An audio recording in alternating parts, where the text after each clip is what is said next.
जल्दी बैठो, चैप्टर खत्म कर रहे हैं। रिफ्लेक्स एक्शन, रिफ्लेक्स आर्क और थोड़ा सा स्पाइनल कॉर्ड पढ़ना है बस। हाँ जी, पिछली क्लास में स्पाइनल कॉर्ड का स्ट्रक्चर पढ़ लिया था। दरवाजा बंद कर दो, आ जाओ आगे बैठो जल्दी। विनायक इधर, धनंजय तू भी इधर, वहां बैठना नहीं बेटा, इधर बैठना है। आओ इधर आओ दोनों, विनायक और धनंजय अब आएंगे सारे, आगे आ जाओ। ये देख, बात देव इतनी गंदी परफॉर्मेंस दे रहा है टेस्ट में कि बिल्कुल पढ़ना बंद कर दिया है। क्यों मन नहीं कर रहा है? क्यों?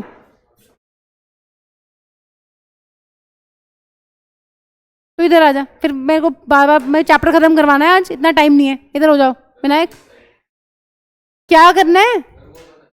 कौन? हाँ जी चलो जल्दी आ जाओ। पिछली क्लास में स्पाइनल कॉर्ड बनाई थी कि नहीं बनाई थी? बना ली थी जिन्हें बनानी थी, जिन्हें नहीं बनानी थी उन्होंने नहीं बनाई होगी। हाँ जी, वो कौन सा न्यूरॉन होता है जो रिसेप्टर से मैसेज को लेके जाता है सीएनएस के पास? ये रही स्पाइनल कॉर्ड, ठीक है। ये क्या है? ये स्पाइनल कॉर्ड है मैम। और ये क्या है बताना जरा। हाँ जी, ये फर्स्ट न्यूरॉन का कौन सा एंड है? ये फर्स्ट न्यूरॉन का कौन सा एंड नजर आ रहा है? ये जो पीले डब्बे में है, नर्व एंडिंग है ये, एग्जैक्टली। तो यहां क्या होगा मैम? यहां होगा इसका कुछ डेंड्राइट हाथ में यहां पर, ठीक है। इसका मतलब ये वाला न्यूरॉन जो मैसेज को लेके जाता है स्पाइनल कॉर्ड के पास, उसको बोलते हैं सेंसरी न्यूरॉन।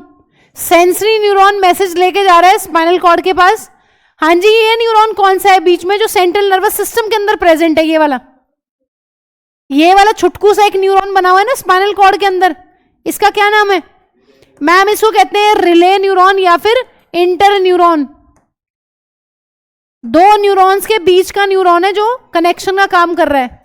अच्छा ये बताना जरा, हाँ जी कौन बताएगा, इस बीच वाले गैप को क्या कहोगे? साइनैप्स, ठीक है। दो न्यूरॉन्स के बीच का गैप मैम, एक की नर्व एंडिंग और दूसरे के डेंड्राइट्स, इनके बीच का जो स्पेस है मैम उसको बोलते हैं हम क्या? साइनैप्स। अगर एक न्यूरॉन और एक मसल हो तो क्या बोलेंगे? Neuromuscular junction. अगर एक न्यूरॉन हो एक ग्लैंड हो तो क्या बोलेंगे? ठीक है, आओ जरा इधर। अब ये बताओ, ये दूसरे न्यूरॉन का क्या होगा यहां हाथ में? Nerve ending. इसका मतलब सेंसरी न्यूरॉन मैसेज को लेके जाएगा सीएनएस के पास, वो पास करेगा दूसरे न्यूरॉन को जो स्पाइनल कॉर्ड के अंदर प्रेजेंट है, वहां से फिर मैसेज को लेकर आएगा मोटर न्यूरॉन, ठीक है। ये चीज पता है। अब मोटर न्यूरॉन किससे काम करवाएगा मैम? ये काम करता है इफेक्टर के ऊपर। और इफेक्टर क्या है? अगर गर्म चीज पे हाथ पड़ा हुआ है तो effector will be a muscle. हाँ जी, ये कहां से सिग्नल रिसीव करेगा सेंसरी न्यूरॉन? बताना जरा, बताओ जल्दी। हाँ जी, रिसेप्टर।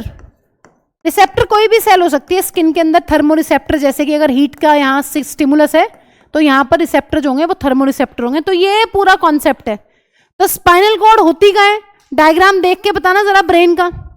हाँ जी, ब्रेन का डायग्राम देख के बताओ स्पाइनल कॉर्ड कहाँ है।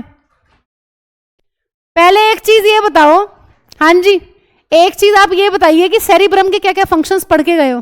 बोलो जल्दी, सेरिब्रम के फंक्शंस बताओ पहले। हाँ जी, आरुष बताएगा। आरुष, सेरिब्रम में क्या क्या फंक्शंस हैं? हाँ पढ़ के बता दो, कोई बात नहीं, किताब तो खुलेगी इस बहाने से इस चैप्टर की। हाँ जी व्यूअर, कितनी देर पढ़ाई करी थी टेस्ट के लिए? 2-3 बच्चों को मैंने दया में नंबर दिए हैं। दया में मतलब वो लिखना तो ठीक चाह रहे हैं, भावनाएं उनकी ठीक है, बट लिख नहीं पा रहे हैं। एक तो धनंजय है, इसने बेचारे ने पूरी कोशिश करी अपनी। I was very happy while checking is notebook. इसने ट्राई करा, एटलीस्ट बहुत अच्छा ट्राई करा इसने, बट मैंने इसको नंबर दिए हैं क्योंकि मैं इसके नंबर उस चीज पे काटू कि इसने फ्रेमिंग ठीक नहीं करी है। ये नेक्स्ट टाइम फ्रेमिंग भी ठीक कर लेगा। मतलब भावनाएं इसकी अच्छी हैं, बट इसने लिखा तो इधर उधर ही है। विभोर ने भी बहुत सारे आंसर्स ऐसे लिखे हैं, बेटर है उससे तो बहुत बेटर है, बट भावनाएं ठीक थी बट फ्रेमिंग ठीक नहीं है। एक और है, 3 बच्चे हैं, वो कौन है भावनाओं वाले? एक शायद सोनाक्षी, एक लड़की है, 2 तुम हो, ठीक है। ठीक है, तो भावनाओं के भी नंबर दे देता है टीचर, लेकिन तुमने ट्राई तो कराओ उसमें। अब किसी किसी ने ट्राई नहीं करा है, छोड़ रखे हैं आराम से, जो होगा देखी जाएगी टाइप्स टेस्ट, तो फिर उसमें कहां से नंबर देंगे। जब क्लास में पढ़ाते हैं ना, बताते हैं इंपॉर्टेंट है, उसको पढ़ लिया करो, पेपरों में आती है वो चीजें। ये डायग्राम क्लियर है? हाँ जी। सेरिब्रम के फंक्शंस बता दो जरा देख के। थिंकिंग, मेमोरी, इंटेलिजेंस, रीजनिंग, सब सब सब उसे काम है। हाँ जी। हाइपोथैलेमस के क्या क्या काम है? हाइपोथैलेमस के काम बताओ प्रणव। टेम्परेचर रेगुलेशन, और है कौन सा? हंगर सेंटर, और हाँ पेट भर गया वो भी वही बताता है। और थर्स्ट सेंटर कहाँ है देव? थर्स्ट सेंटर कहाँ है? प्यास वाला सेंटर, प्यास लग रही पानी पी ले मुंह में। वाह वाह वाह। हाँ जी। ब्रेन में कहाँ है? हाइपोथैलेमस में। मेडुला के फंक्शंस बताओ, मोस्ट मोस्ट इंपॉर्टेंट। विनायक बताएगा। विनायक मेडुला ऑब्लोंगेटा के फंक्शंस बताओ। जितने भी इनवॉलेंट्री एक्शंस हैं, हाँ जी, कौन कौन से? Breathing, heart beat, respiration. दो और लिखो जो एनसीईआरटी में दिए हुए हैं, सलाइवेशन एंड वॉमिटिंग। लिखो फटाफट। ये और वॉमिटिंग भी एनसीईआरटी में दिया हुआ है, इनको नोट कर लो, ये भी मेडुला के ही फंक्शंस हैं। ठीक है, जो एनसीईआरटी में दिए हुए वो पता होना चाहिए, क्योंकि एमसीक्यू में डायरेक्ट पूछेगा कि बताओ वॉमिटिंग को कौन कंट्रोल कर रहा है, तो मेडुला ऑब्लोंगेटा। हाँ जी। एक इंपॉर्टेंट चीज बताइए जरा, cerebrum again most most important. क्या फंक्शन है सेरिब्रम के? Cerebellum, sorry cerebellum. हाँ जी बोलिए। ये बताएगी दीक्षा। दीक्षा बताओ जल्दी। बैलेंस और पोस्चर को मेंटेन रखता है। जो ड्रिंक करते हैं उनका क्या हिल जाता है? सेरिबेलम, इसलिए बैलेंस बिगड़ता है। हाँ जी। और क्या फंक्शन है विभोर? क्या बेटा? ये बताओ, कावड़ चल रही, कोई दिक्कत हो रही है आने में? तेरे को तो बहुत हो रही है। हाँ जी। हो रही है? नहीं ना, साफ है रोड तो, इस पे बहुत भीड़ है। नहीं मतलब फेयर आंसर दो, ऐसे नहीं कि हो yes ma'am. Road road cross करने में दिक्कत हो रही है? नहीं, कुछ दिक्कत नहीं हो रही इसका मतलब बस छुट्टी उसी दिन होगी जिस दिन वो बाइक चलती है ना बहुत स्पीड से, वो क्या डार्क कवर, बस उस दिन छुट्टी होगी। हाँ जी बताओ जल्दी। सेरिबेलम का फंक्शन दीक्षा, दूसरा फंक्शन। जो वॉलेंट्री एक्टिविटीज बहुत अच्छे से परफॉर्म करनी होती हैं, प्रिसीजन के साथ करनी होती है, उन्हें कंट्रोल करती है। तूने लिखी नहीं हुई कौन कौन सी है वो। जब हमें एक स्ट्रेट लाइन पे चलना हो तब, ठीक है, कोई बहुत अच्छी आर्ट बनानी हो तब, या फिर तीसरी चीज क्या करनी हो, साइकिल चलानी हो। हाँ जी, जब हम किसी चीज को लर्न करना सीखते हैं तो कौन सा सेंटर काम करता है? सेरिब्रम। और जब सीख लिए फिर चलाना है तो नॉर्मल, ठीक है, नॉर्मल सेरिबेलम काम करेगा। और कौन कौन से फंक्शंस करे थे? Mid brain. Dev, mid brain क्या करता है?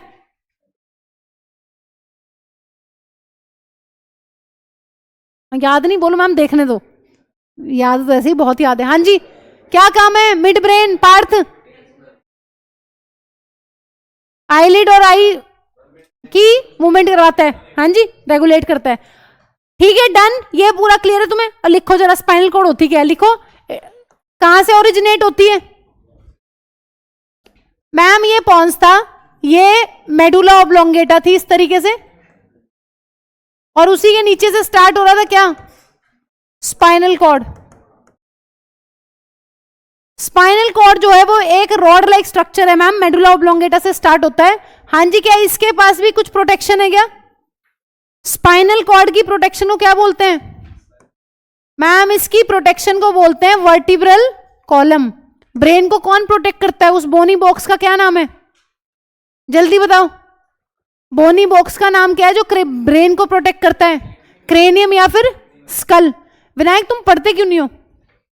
तुम पढ़ सकते हो, तुमने टेस्ट ठीक किया है, एवरेज अबव एवरेज है, पढ़ते क्यों नहीं हो फिर? ये मत कहना कि मन नहीं करता।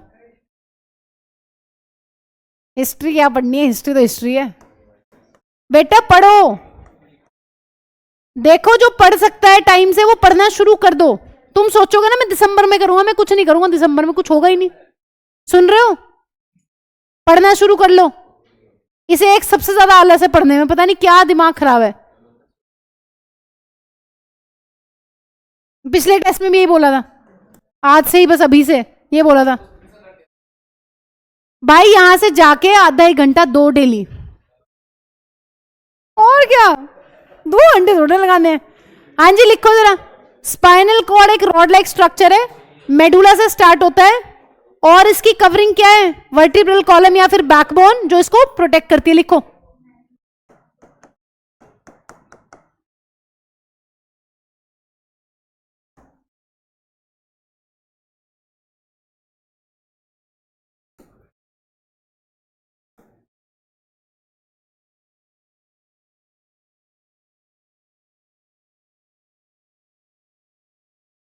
पार्थ, ये कौन बातें कर रहा है इसके साथ?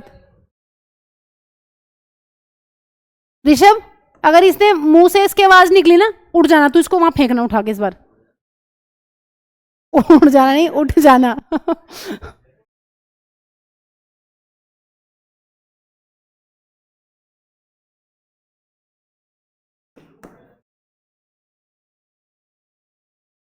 ठीक है, मेडुला से स्टार्ट होता है, पूरी हमारी बैक के अलोंग रन करता है पूरा का पूरा स्पाइनल कॉर्ड, और उसके ऊपर जो प्रोटेक्शन है वो काम किसका है?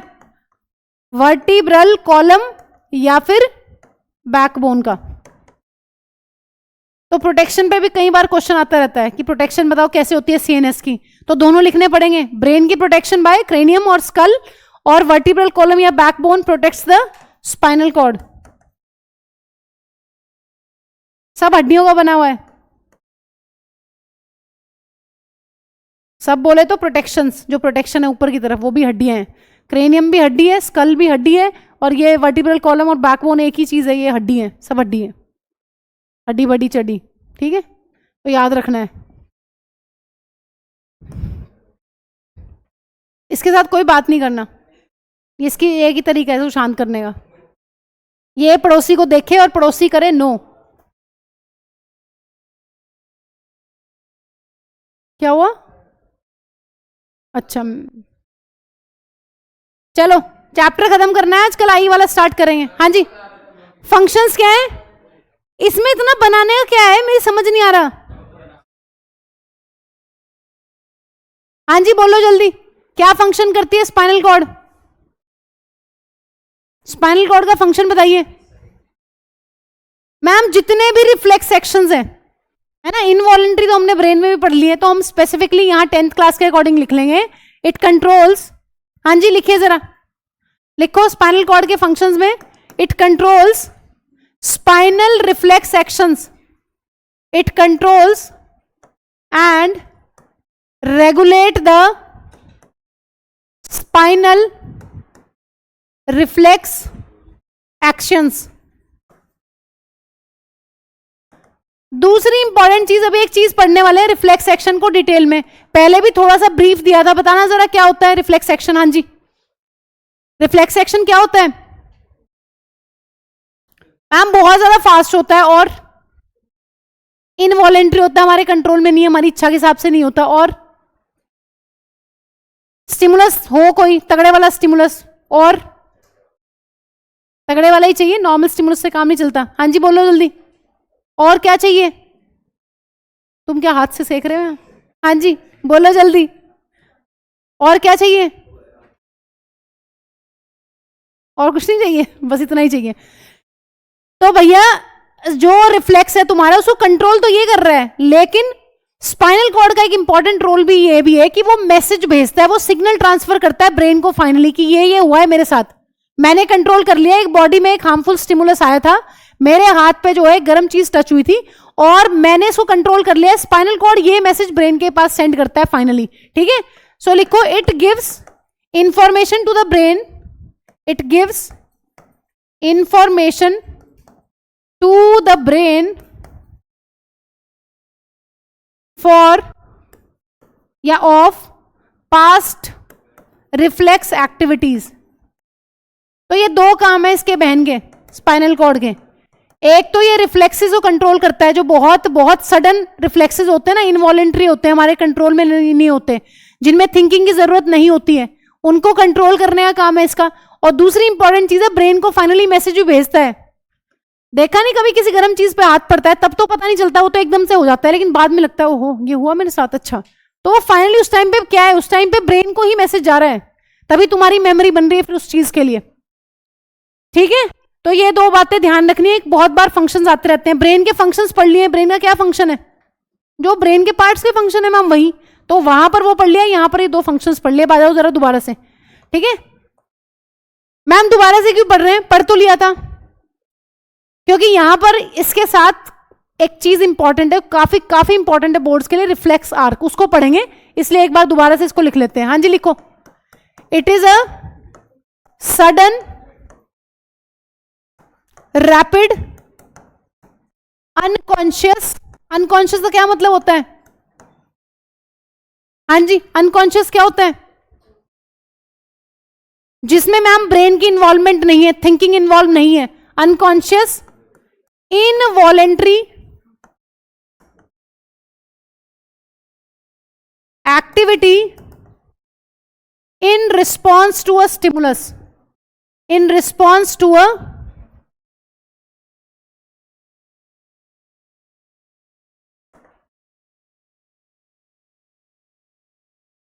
एक सडन रैपिड, बहुत ही फास्ट ऐसी एक्टिविटी जो हमारे कंट्रोल में नहीं है, हमारे ब्रेन के कंट्रोल में नहीं है, टुवर्ड्स अ स्टिमुलस। एक स्टिमुलस चाहिए इसमें कोई भी, और वो स्टिमुलस जनरली हार्मफुल होता है। ठीक है, दूसरी इंपॉर्टेंट चीज है यहां पर, no thinking is involve.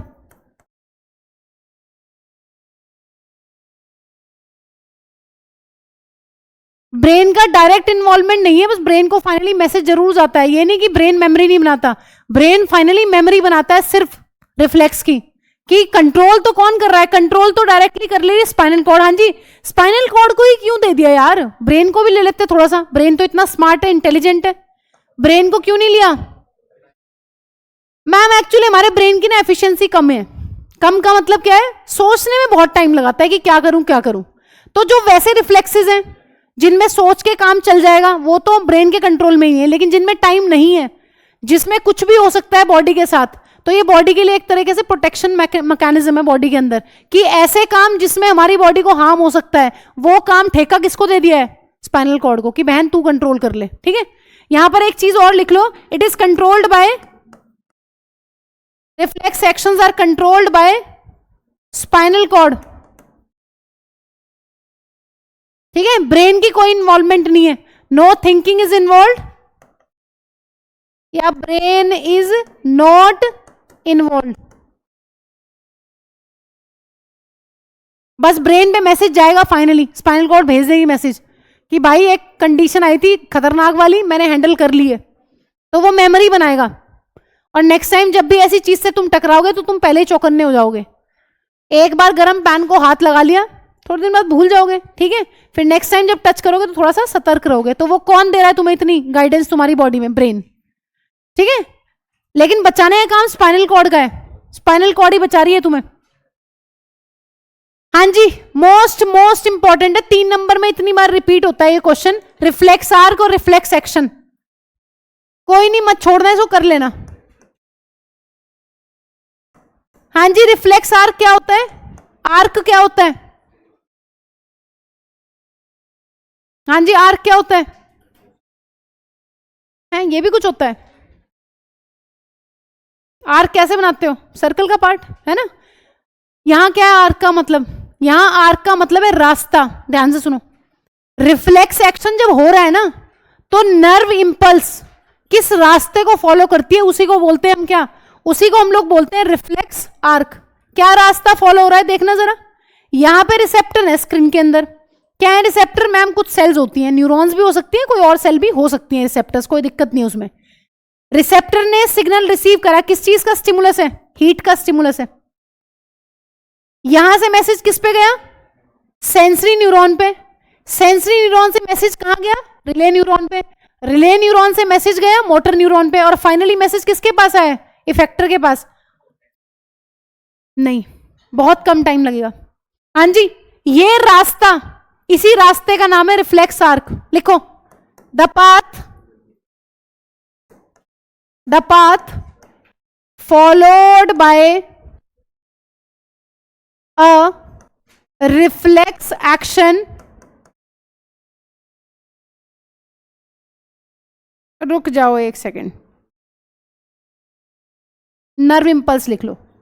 The path followed by a nerve impulse during reflex action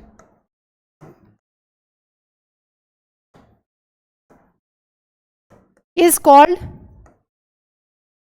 reflex arc. 3 number का सवाल आता है कि रिफ्लेक्स एक्शन क्या है, रिफ्लेक्स आर्क क्या है, और इसको बना दो। वो कोई भी तुम्हें कंडीशन दे देगा, वो तुम्हें जैसे मोस्टली यही कंडीशन देता है कि गर्म चीज पे हाथ पड़ा है, तो इसका रिफ्लेक्स आर्क बना के बताओ। तो तुम्हारी इच्छा होती है, चाहे तो डायग्राम बना के बता दो ऐसे लेबल करके, या फिर तुम ऐसे भी फ्लो चार्ट की फॉर्म में बना सकते हो, दोनों ऑप्शंस हैं, ठीक है। तो कैसे भी बना दोगे तुम्हारा ठीक है, फ्लो चार्ट वाला बना लेना, ये भी आसानी है, इसमें भी कुछ है नहीं। एनसीईआरटी के डायग्राम्स बस इसलिए इंपॉर्टेंट है कि वो तुम्हें लेबलिंग के लिए दे देगा, यही डायग्राम चेप देगा पेपर में और ABCD लिख देगा कहीं पे, इसलिए एनसीईआरटी के डायग्राम काफी इंपॉर्टेंट है बोर्ड्स के लिए। बोर्ड्स के क्या 11th 12th में जाओगे तो देखोगे कॉम्पिटिशन्स के लिए भी बेस एनसीईआरटी है, ठीक है। कई बार बच्चों के दिमाग में पता नहीं ये भर जाता है कि उस फलाने कोचिंग की बुक ले लो, उसकी ले लो, उसकी ले लो, वो सबकी लेके रख लेते, पढ़ते एक नहीं है। बेस एनसीईआरटी है हर चीज का, तुम देख लेना अगर बोर्ड्स का पेपर में एक भी क्वेश्चन बाहर से आ जाए तुम्हें एनसीईआरटी से, लेकिन ये कि एनसीईआरटी अच्छे से पढ़ी हुई होनी चाहिए, एनसीईआरटी में कोई कोना छुटा हुआ नहीं होना चाहिए तुम्हारा, और टीचर का काम होता है, ठीक है। तो ये देखो जरा, या तो डायग्राम बना के बना देना, ये बनाओगे या फ्लो चार्ट बनाओगे, जल्दी बताओ, बना लो फटाफट। हाँ बेटा सब कुछ 100 में से 100 नंबर आएंगे अगर पढ़ोगे तो, ये नहीं कि मैम ने कहा था पढ़ाई बंद, आ ही जाएंगे, सीरियसली पढ़ोगे तो जरूर। बुक में से बना लो, कुछ ये लिखना चाह रहे हैं। हाँ जी, ये रिफ्लेक्स आर्क है, स्टिमुलस आया, रिसेप्टर ने सेंस किया, सेंसरी न्यूरॉन लेके गया, स्पाइनल कॉर्ड के पास कौन है, रिले न्यूरॉन, उसने पास किया मोटर न्यूरॉन को, मोटर न्यूरॉन ने पास किया मसल को, और मसल ने फाइनली रिस्पॉन्स शो किया है। क्या रिस्पॉन्स, सेकेगी हाथ या हटाएगी पीछे, तो तुम सेकना लिख लो, हमने हटाना लिख दिया है। हाँ सेक भी सकते हो, ठंड है तो कोई दिक्कत नहीं, मजा आ रहा है, पढ़ ले भाई। पापा को फिर नंबर भेज दो ना, पापा सबसे पहले यही पूछते हैं कैसा कर रहा है, तो फिर मेरे लिए क्रिटिकल सिचुएशन हो जाती है कि क्या रिस्पॉन्स दूँ, झूठ तो मैं बोल नहीं सकती, फिर साफ साफ बताना पड़ता है। पढ़ लो सारे पढ़ लो, देखो जुलाई खत्म होने वाला है, अगस्त आने वाला है, पक्का। ओहो दिल पे लग गई मैम अच्छी बात है बेटा, यही जुनून चाहिए, क्लास में यही माहौल होना चाहिए, तभी तो सारे पढ़ेंगे। अब जो फर्स्ट सेकंड आ रहे हैं उनको खतरा हो गया होगा, बस पढ़ना है अगली बार तो फर्स्ट वो और दम लगाएंगे। अभी तक तो हाईएस्ट अहिल के ही हैं, 28.5 नंबर है इसके 30 में से, आरुष के 22 है। आरुष कितनी देर पढ़ाई करी थी हैं? हाँ बता रहा था वो, कल मैंने पढ़ाई नहीं करी थी, कोई बात नहीं, चलो नेक्स्ट टाइम अच्छा करना। और देव को तो पढ़ाई करनी नहीं, इसकी कॉपी देख के तो ये लग रहा है इसने तो त्याग दिया सब, मोह माया, इसकी मम्मी को आज मुझे फोन करना ही पड़ेगा। मैं इसको टाइम दे रही थी कि ये सुधर जाए, लेकिन ये मान नहीं रहा मेरी बात।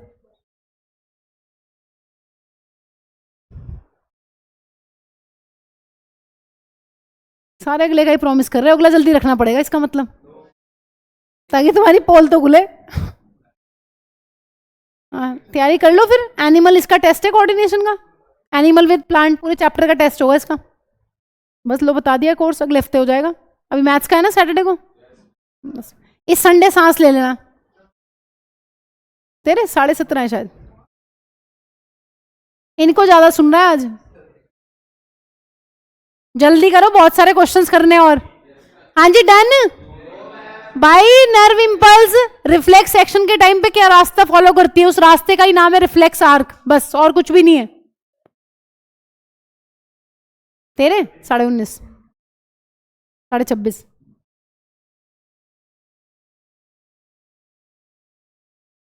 जितने दम है सारे लगा दो पढ़ाई में अब।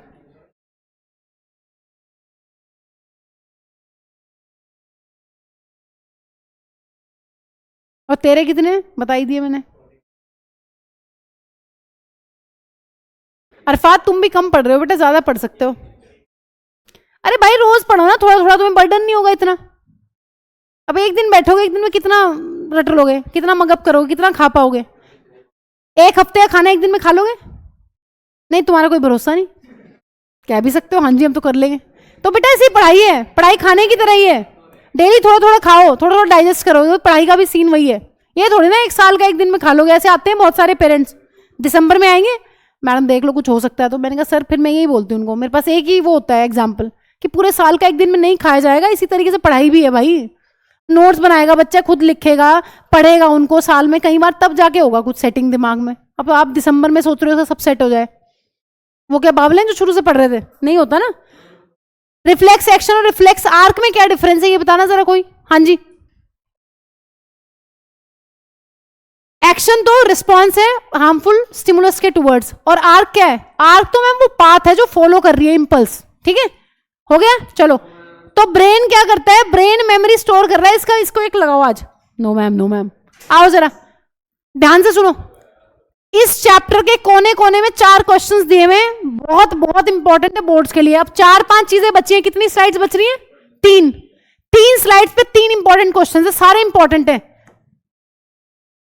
एक ये डिस्कस कर रहे हैं कि रिफ्लेक्स एक्शंस की क्या जरूरत है, रिफ्लेक्सेस की क्या जरूरत है एनिमल्स में।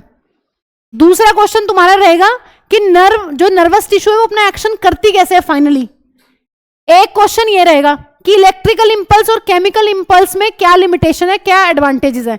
और एक लास्ट क्वेश्चन अपना रहेगा ये वाला कि न्यूरल कंट्रोल कोऑर्डिनेशन और केमिकल में क्या डिफरेंसेस है। चारों क्वेश्चंस बहुत बहुत इंपॉर्टेंट है, ध्यान से नोट कर लेना। और चैप्टर में इधर उधर दिए हुए हैं, बट मैं लास्ट में तुम्हें करवा रही हूँ इस चैप्टर के। ठीक है, आओ जरा। हाँ जी, पहली इंपॉर्टेंट चीज, बहुत बार आता है क्वेश्चन कि क्या इंपॉर्टेंस है रिफ्लेक्स एक्शन की, क्या एनिमल्स में रिफ्लेक्सेस की क्या जरूरत है। पहली इंपॉर्टेंट चीज, ब्रेन को देते हैं ना ये ठेका। हाँ जी, रिफ्लेक्स एक्शन क्यों है? मतलब यहां पर इस क्वेश्चन का मतलब ये है कि एनिमल्स में हम ये कह रहे हैं कि वेल डेवलप्ड ब्रेन है एक। ठीक है, मोस्ट ऑफ द एनिमल्स में अगर जिसमें कैटेगरी में हम आते हैं, हमारे पास तक खत्म हो जाते हैं। एवोल्यूशन में तुमने यही देखा ना, अच्छी चीजों को तो रखा है हमने, गंदी चीजों को हमने फेंक दिया। जैसे टेल बोन है हमारी, पूंछ होती थी कभी, वो कट गई है, अब नहीं है पूंछ, है ना, हड्डी है वहां पर एक। टेल बोन अभी भी है हमारी। तो बहुत सारी हमारी बॉडी में ऐसी चीजें हैं जो अभी तक वेस्टिजियल है, जिनका काम नहीं है, वो खत्म हो जानी चाहिए थी। तो वो ये कह रहा है कि जब हमारे पास ब्रेन है अच्छा खासा, तो रिफ्लेक्सेस क्यों है अभी तक, इन्हें खत्म हो जाना चाहिए था। पहली इंपॉर्टेंट चीज, क्या इंपॉर्टेंट चीज पढ़ रहे हैं? पहली इंपॉर्टेंट चीज ये पढ़ रहे हैं कि मैम जो ब्रेन की थिंकिंग है ना वो बहुत कॉम्प्लिकेटेड है, तो हम रिफ्लेक्स का ठेका ब्रेन को नहीं दे सकते हैं। इसीलिए ह्यूमंस का जो एवोल्यूशन है, एनिमल्स का जो एवोल्यूशन है, उसके दौरान हमें रिफ्लेक्सेस को रखना ही पड़ेगा प्रोटेक्शन के लिए। तो बॉडी में एक टाइप का प्रोटेक्टिव मैकेनिज्म है रिफ्लेक्सेस को रखना। ठीक है, ब्रेन तो है, अच्छा खासा ब्रेन है, एडवांस ब्रेन है, उसमें कोई दिक्कत नहीं है, वो बस मैसेज को स्टोर कर ले वही बहुत है। अगर हमने किसी ऐसी सिचुएशन का, हार्मफुल सिचुएशन का ठेका ब्रेन को दे दिया और ब्रेन लग गया सोचने, तो हमारी वाट लग जाएगी। इसलिए रिफ्लेक्सेस अभी तक भी परसिस्ट करते हैं। हाँ जी, पहली इंपॉर्टेंट चीज लिखो, reflexes are evolved, reflexes are evolved in animals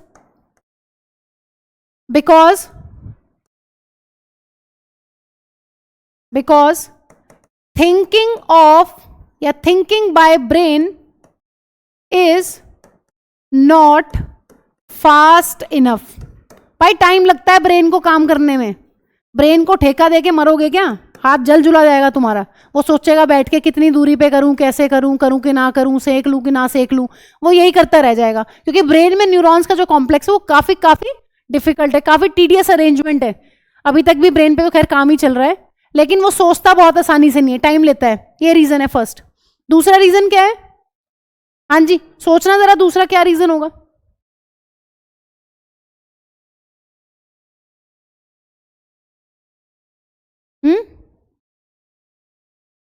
हाँ वो तो हो गया, वो इसी में हो गया कि थिंकिंग प्रोसेस जो है ब्रेन का वो फास्ट नहीं है। एक रीजन ये भी है कि बहुत सारे जानवर ऐसे हैं जिनके पास न्यूरॉन्स ही नहीं है, तो उनका क्या करेंगे? ठीक है, बहुत सारे जानवर ऐसे हैं जिनके पास न्यूरॉन्स नहीं है। तो एक बस इसमें ये रीजन लिख लो कि हमारी बॉडी में एक टाइप का प्रोटेक्टिव मैकेनिज्म है। लिखो लिखो, रिफ्लेक्स एक्शंस, लिखो एक important point, reflex actions are more efficient for reflex actions, are more efficient for या in quick response to a harmful stimulus. Reflex ही एक ऐसी चीज है जो किसी भी हार्मफुल चीज से एकदम बचा सकती है, एकदम प्रोटेक्शन दे सकती है। इससे ज्यादा एफिशिएंसी बॉडी में और किसी चीज में नहीं है, ठीक है। रिफ्लेक्स ही इकलौता ऐसा एक मैकेनिज्म है, एक ऐसा प्रोसेस है हमारी बॉडी के अंदर जो हमें कितनी भी डिफिकल्ट सिचुएशन में बचा सकता है। तो इसीलिए इसको रखा हुआ है, ब्रेन को ये काम नहीं दिया। इसीलिए अभी तक भी जो एडवांस्ड एनिमल्स हैं उनके अंदर भी रिफ्लेक्सेस बहुत प्रॉपर तरीके से काम कर रहे हैं। तो तुम्हें क्वेश्चन या तो वो इंपॉर्टेंस ऑफ रिफ्लेक्स एक्शन करके पूछेगा, या वो तुम्हें ऐसे पूछ लेगा कि एनिमल्स में क्यों इवॉल्व है। तो इसमें और भी बहुत सारे रीजन है, बट मैं तुम्हें दो ही लिखवा रही हूँ, तुम्हारा दो से काम बन जाएगा। न्यूरॉन्स का कॉन्सेप्ट भी लिख सकते हो इसमें कि न्यूरॉन बहुत सारे हैं, जानवर बिल्कुल लोअर एनिमल्स हैं, जो बहुत सारे एनिमल्स ऐसे होते हैं इनकी बॉडी में छेद छेद होते हैं, पॉरीफेरेंस कहते हैं उनको, उनमें ब्रेन ही नहीं है। तो उनका क्या होता है, उनको रिफ्लेक्सेस हैं उनमें, लेकिन तो अभी तक भी चले आ रहे हैं वो, ठीक है। तो सबका अलग अलग हिसाब है, ठीक है। लिख लो क्या लिखा है दूसरा रीजन। दूसरा रीजन ये लिखा है कि प्रोटेक्टिव मैकेनिज्म है। हाँ जी, ये तुम नीचे लिख लेना, मेरे पास स्पेस नहीं है, लिखो।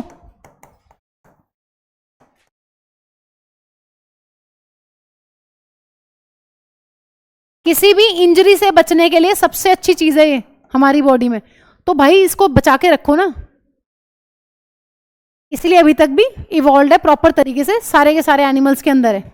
ब्रेन को क्यों नहीं दिया? ब्रेन को इसलिए नहीं दिया क्योंकि ब्रेन को टाइम लगता है काम करने में। इसको क्यों रखा हुआ है? इसको इसलिए रखा हुआ है क्योंकि बचा लेता है हमें, प्रोटेक्शन का काम कर रहा है मेरी बॉडी में। तो अच्छी बात है, अच्छी चीजों को रख लेना चाहिए, खराब चीजों को फेंक देना चाहिए।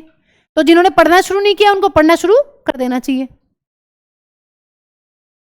और जो पढ़ रहे हैं सही तरीके से नहीं पढ़ रहे हैं तो सही तरीके से पढ़ो। बहुत सारे हैं जो सिर्फ एक्टिंग कर रहे हैं पढ़ने की कि हम पढ़ाई कर रहे हैं, बट कर नहीं रहे हैं पढ़ाई। हाँ जी, नेक्स्ट इंपॉर्टेंट चीज है, how does nervous tissue cause action. Nervous tissue अपना काम कैसे कर रही है फाइनली, बताओ जल्दी। किसकी हेल्प से न्यूरॉन फाइनली नर्वस टिश्यू काम कर पाती है, बताओ जरा। ये पूरा तुमने भी रिफ्लेक्स देखा, कोई भी इवेंट तुम देखते हो बॉडी में, फाइनली काम कौन कर रहा है, किसको इंस्ट्रक्शंस दी जा रही हैं, न्यूरॉन किसको इंस्ट्रक्शंस दे रहा है। एक्शन का मतलब है मूवमेंट।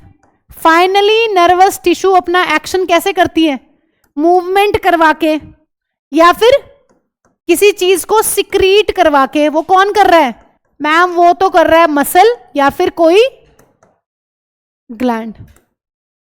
अगर मेरी बॉडी में न्यूरॉन को कुछ भी काम करवाना है, न्यूरॉन खुद नहीं कर सकता, न्यूरॉन को किसकी हेल्प चाहिए? मसल की। हाथ पीछे हटाना है, मोटर न्यूरॉन मैसेज लेके आ गया हाथ पीछे करो, तो हाथ पीछे न्यूरॉन थोड़ी ना कर देगा। हाँ जी, हाथ पीछे कौन हटा रहा है? विभोर। विभोर नहीं हटा रहा, विभोर हाथ पीछे कौन कर रहा है मेरा? मसल्स। फाइनली जितनी भी मूवमेंट्स है कौन कर रहा है? सारी की सारी मूवमेंट्स बॉडी में मसल्स का काम है। इसका मतलब नर्वस टिश्यू को काम करने के लिए कौन चाहिए? अरफात। इसलिए टेस्ट में नंबर कम आ रहे हैं।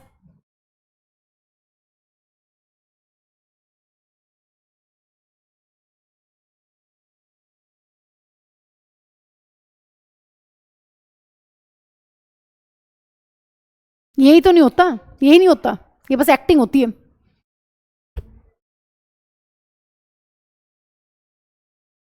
जिस दिन सीरियस बैठेगा तो ऐसा बैठेगा पता नहीं आज क्या ही सीरियस हो गया है, वो बहुत रेयर होता है। ये बहुत अच्छा कर सकता है, पता नहीं इसको तो बस क्या ही दिक्कत है इसकी, भगवान।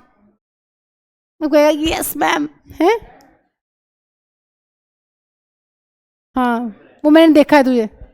एक्चुअली इसके अंदर एनर्जी ज्यादा है बोलने की। वो मेरे बेटे के साथ भी ये होता है, वो मेरे बेटे हाइपर एक्टिविटी है, उसको ADHD है मेरे बेटे को, तो वो रहता है तो बहुत हाइपर रहेगा, और उसको तुम बिठा दो ना शांत कहीं पे, उसकी हालत खस्ता हो जाती है, फिर लो एनर्जी बिल्कुल, वो हर टाइम कूद फान। ये इसको वही है। हाँ जी, आओ जरा। नर्वस टिश्यू, हाँ सीरियसली बता रही हूँ मैं, पता है बहुत सारी ऐसी दिक्कतें हैं कि पेरेंट्स डायग्नोस ही नहीं करवा पाते अपने बच्चे को, नहीं, क्योंकि पता ही नहीं होता। अब ADHD तुम्हें पता है? किसी को सुना है तुमने? किसको सुना है? आजकल तो ऑटिज्म बहुत कॉमन है, ऑटिज्म सुना होगा शायद। ऑटिस्टिक बच्चे, ये इन्होंने सुना नहीं, वाह, जो कॉमन है वो नहीं सुना, पढ़ेंगे किसी दिन। हाँ जी, मैम को इधर लगा लो, है ना, चैप्टर खत्म, आओ इधर। हाँ जी, नर्वस टिश्यू बताइए, किसी दिन बता दूंगी। नर्वस टिश्यू को काम करने के लिए मसल्स चाहिए या फिर ग्लैंड चाहिए? हाँ जी, ये बताना जरा, अभी तक तुमने जितना पढ़ा है, तुम्हारा नर्वस टिश्यू क्या कर रहा होगा? नर्वस टिश्यू ने क्या करा है अभी तक जो तुमने पढ़ा है? मैम इंफॉर्मेशन को रिसीव करा है उसने, और फिर प्रोसेस करा है, फिर एक डिसीजन बनाया है, और फाइनली ठेका किसी और को दिया है कि बहन अब तू ये करवा दे। हाँ जी, ध्यान से सुनो, तुम्हारी नर्वस टिश्यू ने 3 काम करे हैं। Collect the information, nervous tissue ने इंफॉर्मेशन को कलेक्ट किया है, इंफॉर्मेशन को प्रोसेस किया है, इंफॉर्मेशन को फाइनली क्या बनाया है? डिसीजन बनाया है एक, और फाइनली जो डिसीजन बनाया है उसको किसको कन्वे करा है? मसल्स को।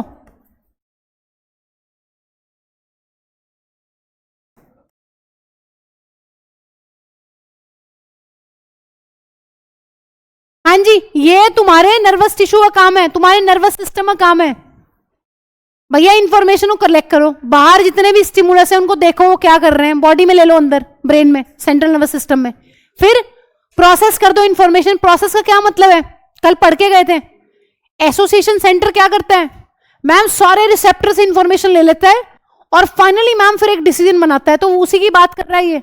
प्रोसेस का मतलब है सारे रिसेप्टर से इंफॉर्मेशन को लेना और जो पहले से मेमोरी स्टोर्ड है ब्रेन में उसके साथ मिलके एनालाइज करके एक डिसीजन बनाना, और उस डिसीजन को फॉलो करवाना किससे? मसल से, कि हाथ सेकना है या हाथ पीछे करना है।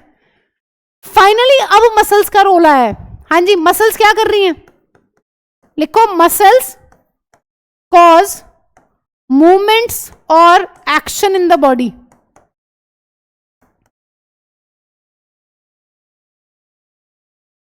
अब आ गई है मसल रोल में। हाँ जी, मसल करती क्या है?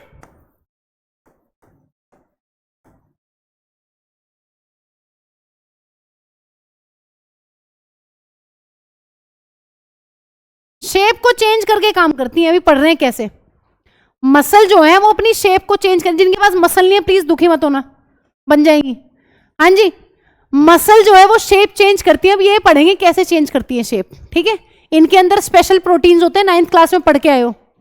बताना जरा कौन से प्रोटीन्स पढ़ के आए हो मसल के अंदर। अब कोई प्रोटीन खाने वाला मत बताने लग जाना मुझे। हाँ जी, कौन से प्रोटीन्स पढ़े थे? पढ़े थे ना हमने 9th क्लास में, कि सब टिश्यूज की खास खास बात होती है। एपिथेलियल टिश्यू की खास बात है बेसमेंट मेम्ब्रेन, कनेक्टिव टिश्यू की खास बात है मैट्रिक्स, नर्वस टिश्यू की खास बात है न्यूरॉन। इसकी क्या खास बात पड़ी थी मस्कुलर टिश्यू की?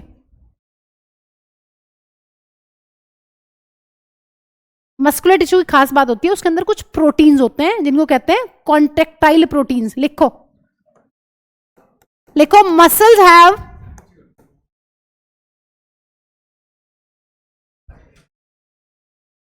हो गया। हाँ जी, लिखो, मसल्स हैव कॉन्ट्रेक्टाइल प्रोटीन्स। अगर ये नाम तुमसे याद नहीं होएगा तो सीधे लिखाना मसल प्रोटीन बस। मसल्स हैव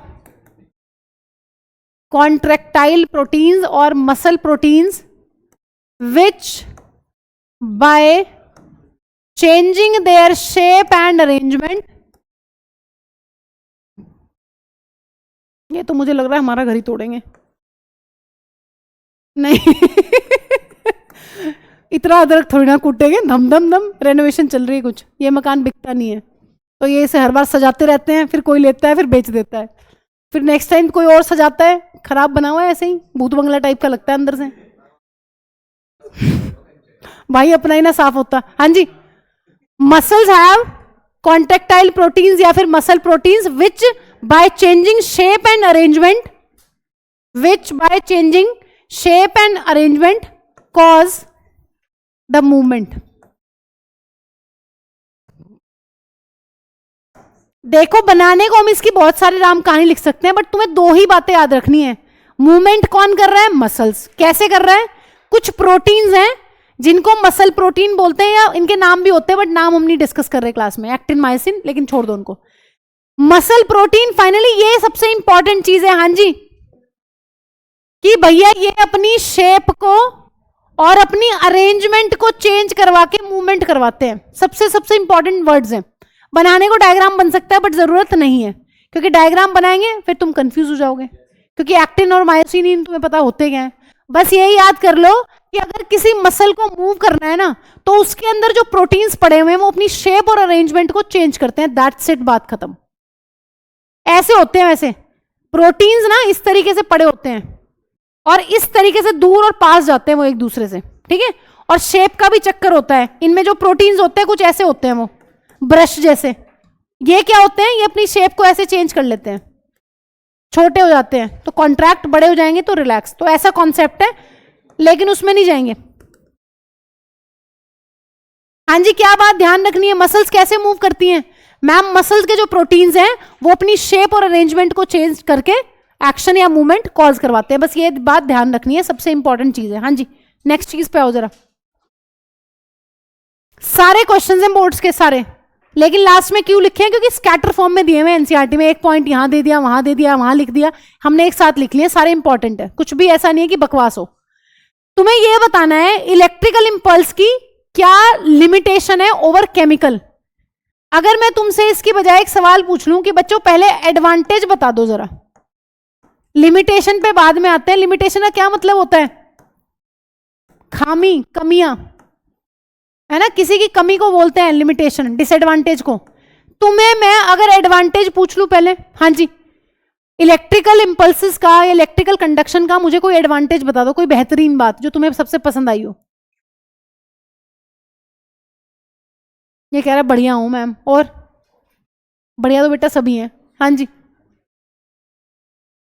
करंट लगता है।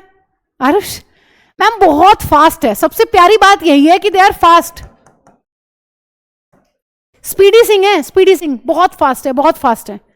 मतलब कुछ भी करना हो ना एकदम से, है ना। जैसे वो देखो गर्म चीज पे हाथ पड़ा है, वो चीज से with in fractions of seconds हाथ पीछे, कितना फास्ट एक्शन है।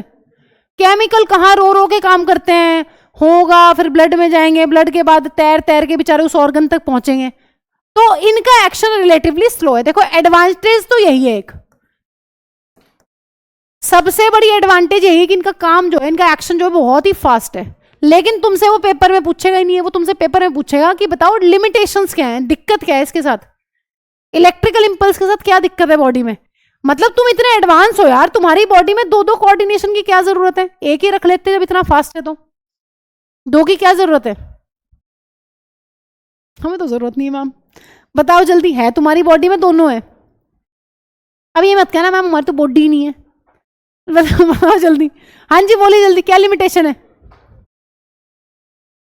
से नो।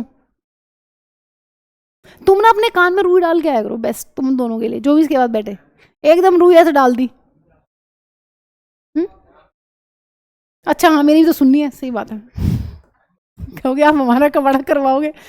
बताओ जल्दी, क्या खामियां है इसमें? पहली चीज है, तुम्हें कहीं पता होगा, मैं बताती हूँ। सुनो यार, हमारी बॉडी में बहुत सारी जगह ऐसी हैं जहां पर न्यूरॉन्स का नेटवर्क नहीं पहुंचता है, पहली बात।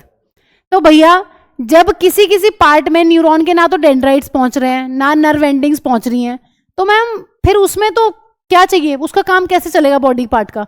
उस बॉडी पार्ट का काम चलता है केमिकल कोऑर्डिनेशन से। तो एक तो ये दिक्कत है, इलेक्ट्रिकल वाला फास्ट बहुत है, काम बहुत फास्ट है, काम बहुत बेहतरीन है, कोई दिक्कत नहीं है। लेकिन नुकसान ये है कि बॉडी के हर पार्ट तक ये नहीं पहुंच पाता है, ठीक है। वहां केमिकल वाला जाता है। कैसे? केमिकल ब्लड में जाएंगे, और blood most of the places में हमारी बॉडी में जाते ही हैं, तो उससे काम चला लेते हैं। दूसरी इंपॉर्टेंट चीज, अगर एक बार तुम्हारा कोई न्यूरॉन एक्टिवेट हो गया, वो दोबारा एक्टिवेट नहीं हो सकता। कब तक? जब तक पहले वाली इंपल्स पूरी ना चली जाए। ध्यान से सुनो, क्या मतलब है? दूसरी लिमिटेशन क्या है? एक लिमिटेशन तो ये है कि बहुत जगह बॉडी में न्यूरॉन्स पहुंचते ही नहीं है, उनको कोई पार्ट है ही नहीं, वहां जरूरत ही नहीं है, तो केमिकल से काम चल जाता है। दूसरी बेहतरीन चीज ये है कि अगर कोई एक बार इंपल्स एक न्यूरॉन पे स्टार्ट हो गई, यहां पे मान लो कोई इंपल्स स्टार्ट हो गई, जब तक वो यहां क्रॉस नहीं कर देगी ना इस न्यूरॉन को, तो तुम दूसरा मैसेज सिग्नल जो है वो जनरेट नहीं करवा सकते। एक ये दिक्कत है इसके साथ, उसके साथ नहीं है। उसके साथ तो और अच्छी बात है। क्या? तुम्हें डर लगा, तुम्हारे ब्लड में एड्रेनलिन रिलीज हुआ, और जितना ज्यादा डर लगेगा उतना ही ज्यादा एड्रिनल ग्लैंड रिलीज करती है, वो बहुत ज्यादा रिलीज करवा देती है बॉडी के अंदर। तो उसकी एडवांटेज है कि वो रिस्पॉन्स को जो है बहुत बेहतरीन और बहुत बढ़ा चढ़ा के देती है। इसके साथ दिक्कत है, तुम्हें कुछ भी हो, एक नॉर्मल सी सेंस जनरेट होगी न्यूरॉन के अंदर, और जब तक ये क्रॉस नहीं कर लेगी तुम्हें दूसरी सेंस जनरेट होगी नहीं तब तक। ठीक है, तो ये दो इसकी खामियां हैं। क्या? कि न्यूरॉन जो है वो बॉडी में हर पार्ट में हर जगह प्रेजेंट नहीं होते, तो वहां का काम केमिकल से चलता है। दूसरी इंपॉर्टेंट चीज है, एक बार अगर कोई न्यूरॉन स्टिमुलेट होगा तो वो जब तक दोबारा से रीस्टिमुलेट नहीं होगा, जब तक ये इंपल्स पूरा का पूरा इसको क्रॉस ना कर जाए। उसमें ऐसा नहीं है केमिकल वाले में, उसमें तो एक बार डेंजर सिचुएशन आई, थोड़ा सा हार्मोन निकला और ज्यादा हार्मोन्स निकलते हैं। जैसे कि सबसे बेस्ट एग्जांपल है इसका डिलीवरी। जब मदर्स डिलीवर करती हैं बेबी को तो ऑक्सीटोसिन रिलीज होता है, पिट्यूटरी से रिलीज होता है, ब्रेन से। तो जितने ज्यादा मदर को पेन होते हैं ना, उतना ही ज्यादा हार्मोन रिलीज होता है और बेबी की डिलीवरी होती है। तो वो बहुत बेहतरीन एग्जांपल है। अगर केमिकल कोऑर्डिनेशन इतना बेहतरीन ना होता तो शायद डिलीवरी हो ही ना पाती। ठीक है, एवोल्यूशन का एक बहुत इंपॉर्टेंट स्टेप है डिलीवरी, है ना, क्योंकि आप बच्चे कैसे पैदा करें आपने? डिलीवरी से। और वो क्या है, इसीलिए तुम दिख भी रहे हो धरती पे, ह्यूमन बीइंग सर्वाइव है। रिप्रोडक्शन वाला चैप्टर पढ़ेंगे, उसके लिए तैयार हो जाओ, है ना, क्योंकि पूरा फोकस उस चैप्टर पे रहता है, पता नहीं क्या पढ़ेंगे। ठीक है, तो नॉर्मल बातें पढ़ेंगे एवोल्यूशन की, और अपना दिमाग थोड़ा सेट करके बैठना उस चैप्टर में। हाँ, क्योंकि हमारा एक अलग से ही माहौल बना होता है, सेक्सुअल रिप्रोडक्शन इन एनिमल्स पढ़ेंगे, पता नहीं क्या ही पढ़ेंगे उसमें, बेसिक पढ़ेंगे भाई, सब उसी से पैदा हुए हैं, सब उसी में है। ठीक है, बात सुनो, लिखो इसको जल्दी, दोनों पॉइंट है, काफी इंपॉर्टेंट है, छोड़ना मत। ये मत कहना पता नहीं अजीब सा आंसर है, इसको करें कि ना करें, करना ही है तुम्हें, लिखो। इसके बाद पढ़ेंगे ह्यूमन आई। अब ह्यूमन आई के बाद वैसे तो मैं प्रेफर करूंगी मेटल नॉन मेटल पढ़ाना तुम्हें, क्योंकि ह्यूमन आई भी इसकी तरह छोटा सा ही चैप्टर है, वो भी जल्दी खत्म हो जाएगा। हाँ जी, बोलो जल्दी। मेरा तो मन है कि मेटल नॉन मेटल, फिर रिप्रोडक्शन, और फिर इलेक्ट्रिसिटी। अब तुम बता दो। कुछ भी पढ़ा दो, सब पढ़ लेंगे मैम, सब सब सब। लिखो, पहले लिखो क्या पार्थ, ये सवाल पूछा था मैंने। इसको कुछ भी पढ़ा दो, ना पढ़ा दो चाहे। लिखो लिखो।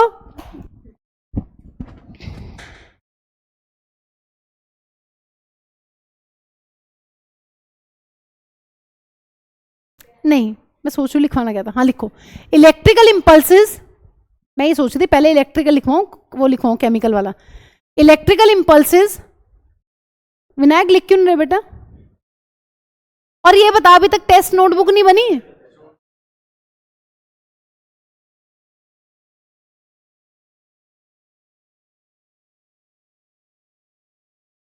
उसमें ज्यादा ध्यान इसका लग रहा है मुझे, है?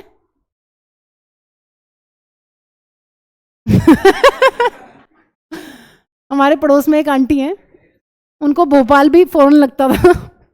उनके बच्चे पता नहीं शायद कोई भोपाल में थे, तो उन्होंने बोला था कि मेरे बच्चे फॉरेन में। मैंने कहा आंटी कहाँ? कह रही भोपाल। मैंने कहा अच्छा। मैं फिर चुप हो गई, फिर मैंने उनको नहीं बताया। लगता होगा पेरेंट्स को, मतलब कि बहुत दूर है तो फॉरेन ही होगा। हाँ जी लिखो लिखो। क्या लिख रहे थे? Electrical impulses. अब कोई मेरे से बात नहीं करेगा, अगर तुमने मेरे से बात करी फिर देखना। इलेक्ट्रिकल इंपल्सेस विल रीच, लिखो, electrical impulses will reach only those sales. हाँ, ताकि 2 मिनट ऐसे निकल जाए फिर हम भाग जाएं।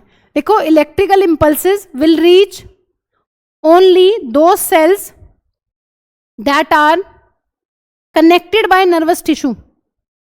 Electrical impulses will reach only those cells that are connected by nervous tissue. That are connected by nervous tissue. Comma लगे लिखो, कॉमा लगा के लिखो। Not each and every cell, not each and every cell in the animal body, not each and every cell in the animal body. Next line में लिखना आप जरा, whereas chemical compounds, whereas chemical compounds would diffuse, whereas chemical compounds would diffuse all around the original cell, all around the original cell and all cells of the body, all cells of the body, comma, irrespective of nervous connection, irrespective of nervous connection, whereas chemical compounds would diffuse all around the original cell and all cells of the body irrespective of nervous connections, irrespective of nervous connections. Second point लिखो जरा, क्या difference है, limitation क्या है, लिखो, points थे ये. Second point लिखो, once a electrical impulse is generated, क्या, irrespective of nervous connections, irrespective of nervous connections, irrespective of nervous connections. Second लिखो, electrical impulse, once an electrical impulse is generated, once an electrical impulse is generated in a cell, once an electrical impulse is generated in a cell and transmitted, comma, the cell will take some time to reset its mechanism. The cell will take some time, the cell will take some time. Once an electrical impulse is generated in the cell and transmitted, the cell will take some time, the cell will take some time to reset its mechanism before it can generate, before it can generate and transmit, before it can generate and transmit a new impulse, before it can generate and transmit a new impulse. Second point दोबारा से लिखो, once an electrical impulse is generated in a cell and transmitted, the cell will take some time to reset its mechanism, to reset its mechanism, लिख लिया, before it can generate, before it can generate and transmit a new impulse, before it can generate and transmit a new impulse. It means that, full stop लगा के लिखो, it means that cells cannot create and transmit electrical impulses continuously. It means that cells cannot generate and transmit electrical impulses continuously, cannot generate and transmit electrical impulses continuously.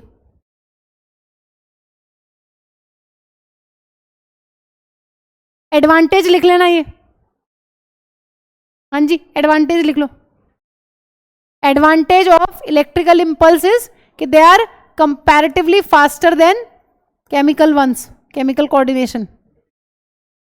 लिख लिया तो बस अच्छी बात है. ये तुम्हारा होमवर्क है और कल नेक्स्ट चैप्टर स्टार्ट करेंगे. कर लोगे ऐसा होमवर्क? वेरी गुड, मैं करवा दूंगी नहीं तो क्लास में, ठीक है, कर लेना.